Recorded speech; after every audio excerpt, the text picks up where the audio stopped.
نحن عم نعمل البيلد اب، اثنين سنتر باك بيفتحوا، ليفت باك والرايت باك بياخذوا اللاين، ليفت وينج والرايت وينج بياخذوا اللاين.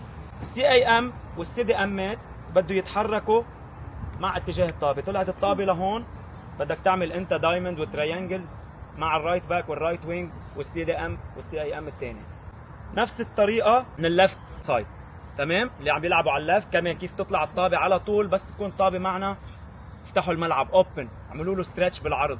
والكوميونيكيشن بين بعضنا كثير مهمه. بعرف اول مره عم نلعب تاني وجولي، قد ما فينا نسهل اللعبه على حالنا. في مساحه، استلمت الطابه علي راسك، سلم باس صح، بيمشي على الجول. فيني اروح على اللاين العب الباك باس، فيني اروح على الكورنر اعمل الكروس. بس نحن ما عندنا كثير ناس طوال جوا، مشان هيك نوصل على اللاين نلعب الكات باك، الباك باس لورا.